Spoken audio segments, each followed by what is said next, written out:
Hey guys! Welcome back to Reading Aloud with Miss Rafferty. We're going to be keeping on reading sideways stories from Wayside School. If you're following along, we're starting on chapter 16. Hope y'all enjoy. Alright, this chapter is about DJ, one of the students in Miss Jewel's class at Wayside School. DJ skipped up the 30 flights of stairs to Miss Jewel's room. He was grinning from ear to ear, from nose to chin, from here to there, and back again. "Hey, DJ!" Todd shouted. "Glad to see you!" Todd was a pushover for smiling faces. All right, here's DJ right in the middle right there.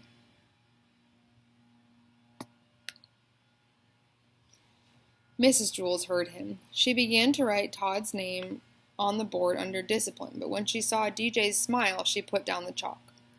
"Good morning, DJ," she said. "What are you so happy about?" DJ grinned and shrugged his shoulders. Mrs. Jewell smiled. Damien looked at the smile on Mrs. Jewell's face, then at Todd's, and finally at DJ's. Then Damien smiled too. His smile was almost as big as DJ's. They were best friends. Once they saw the two of them smiling, the rest of the class couldn't help but smile. Rondi had a very cute one due to her two missing front teeth. Nobody had an ugly smile. Jason came to school late. He was very upset, but the first thing he saw was Damien's smile, and he felt a little better. Then he saw Rondi's toothless grin, and he even began to smile a little himself. But when he saw the piano of DJ's face, he fell, laughing onto the floor. Everybody started to laugh. Even Kathy, and she hardly ever laughed, except when someone hurt himself. The whole room seemed to be laughing, not just the people in it. The blackboard chuckled, the ceiling snickered, the desks were jumping up and down, and the chairs were slapping one another on the back. The floor was very ticklish. It laughed until the walls turned purple. The wastepaper basket started to sing, and all the pencils stood up and danced. Finally, things began to settle down. Mrs. Jules wiped her eyes and said, "DJ, why don't you tell the class why are you so happy? At least let us know what we are laughing about." But DJ just kept on smiling. "Oh, come on, DJ," said Dee Dee. "Tell us." DJ didn't say a word. He couldn't. His mouth was stretched out of shape. "Let us guess," said Ron. "If we guess right, will you tell us?" DJ nodded his head. His smile began to hurt his ears. Everyone took one guess. "Have you been swimming? Is it your birthday? Are you in love? Did you get a green ball?" Nobody guessed right. At recess, DJ was smiling. Louis, the yard teacher, called, "Hey, DJ, come here." They walked to the far corner of the playground, where they were alone. "What's up, DJ?" Louis asked. DJ just smiled. "Come on, DJ, you can tell me. Why are you so happy?" DJ looked up at him. He said, "You need a reason to be sad. You don't need a reason to be happy." That's it for DJ. Remember that, especially these days. You don't need a reason to be happy. You can just choose to be happy. All right. We are on chapter 17. We're reading about John. I'll show you the picture of John.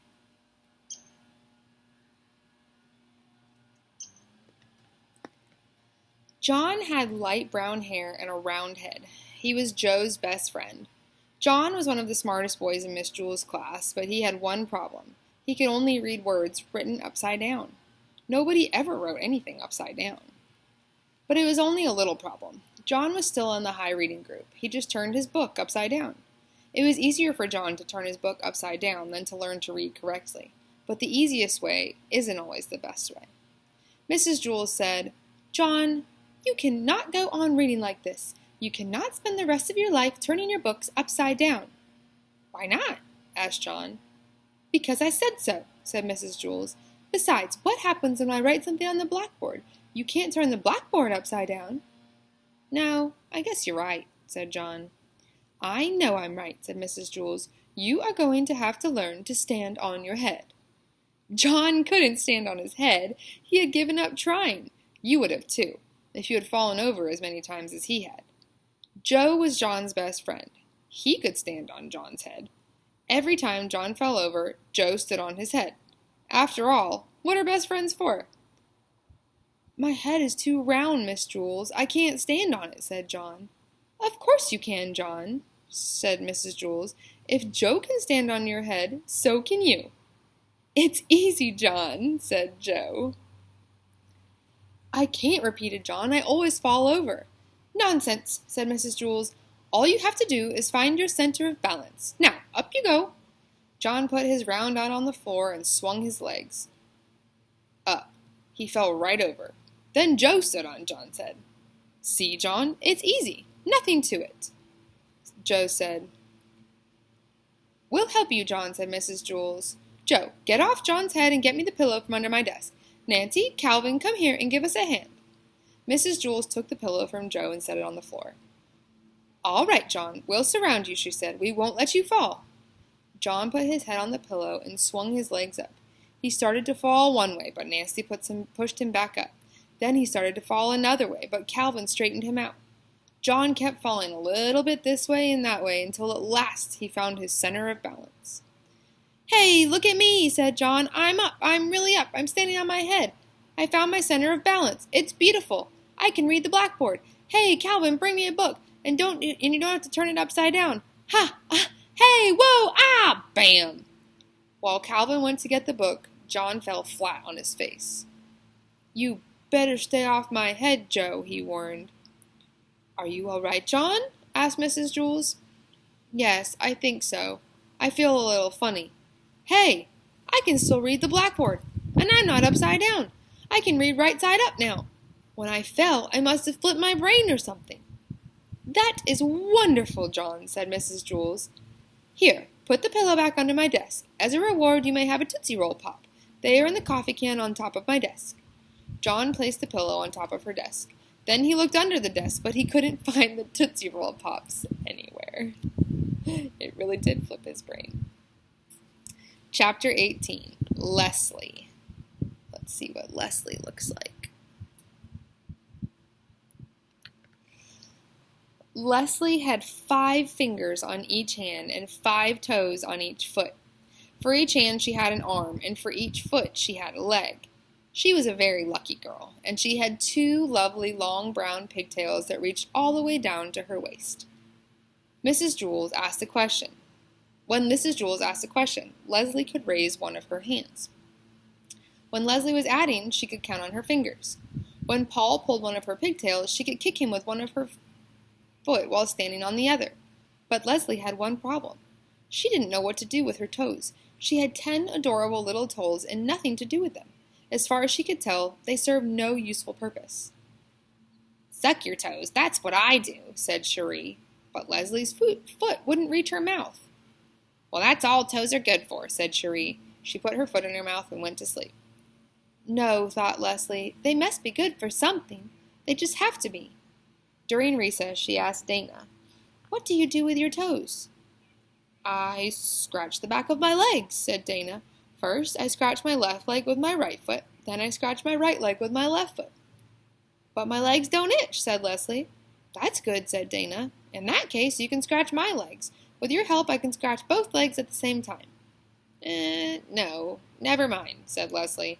She walked up behind Louis, the yard teacher, and hopped on his shoulders.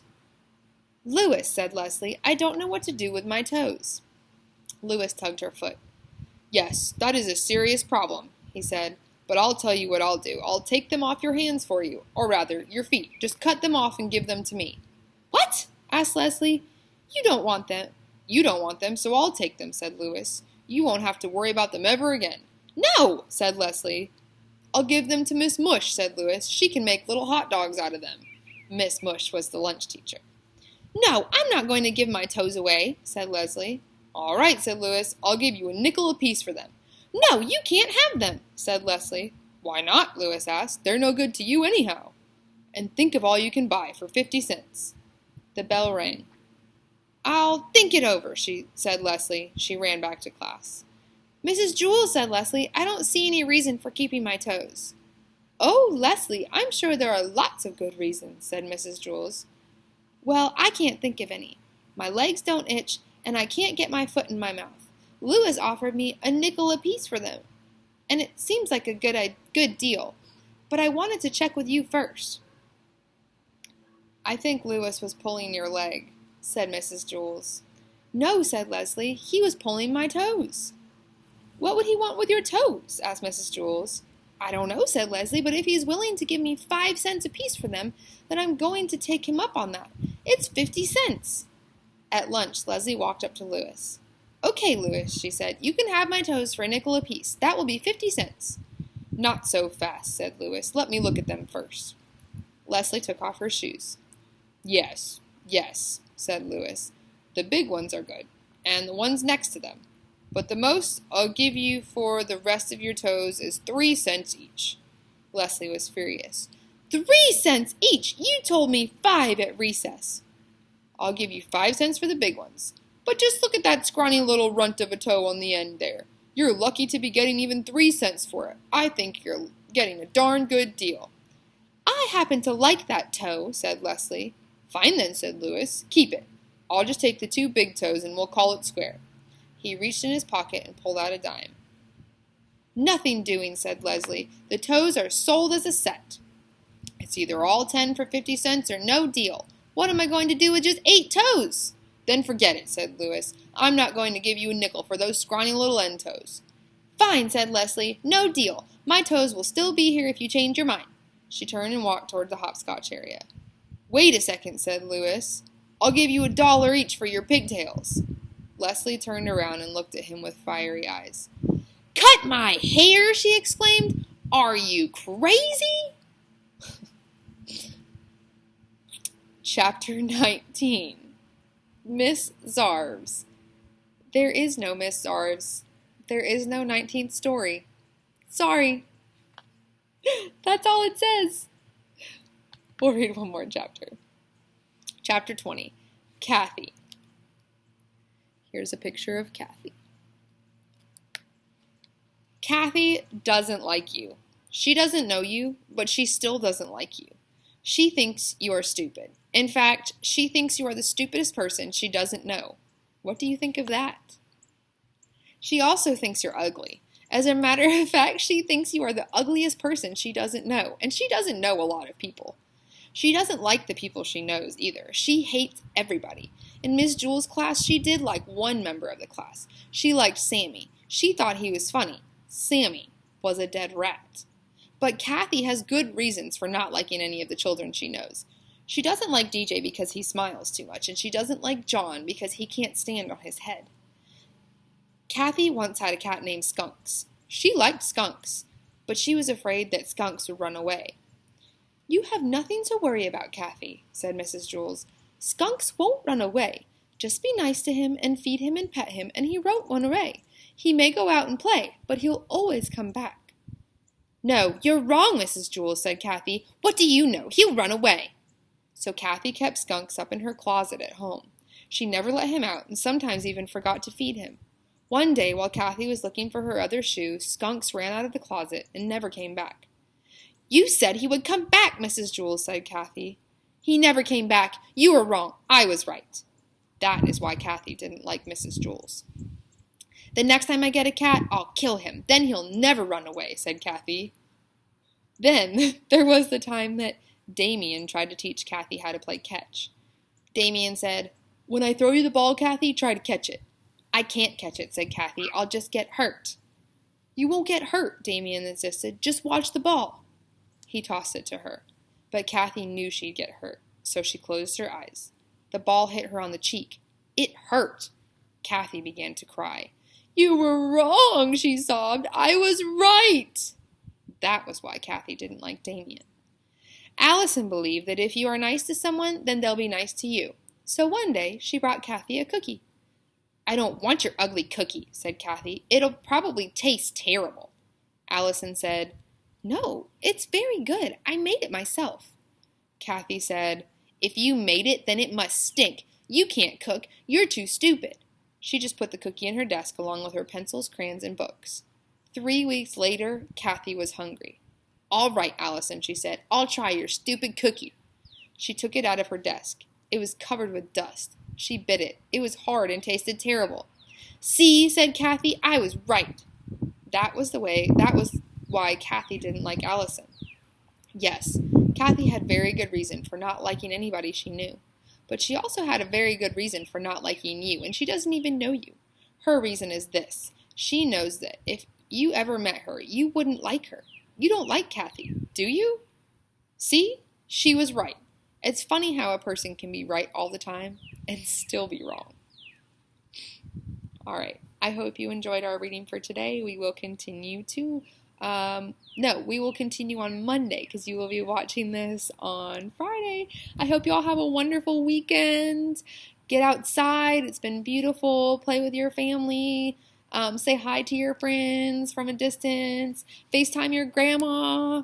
And make sure to keep washing your hands. And we'll see you on Monday. I love you all. I miss you.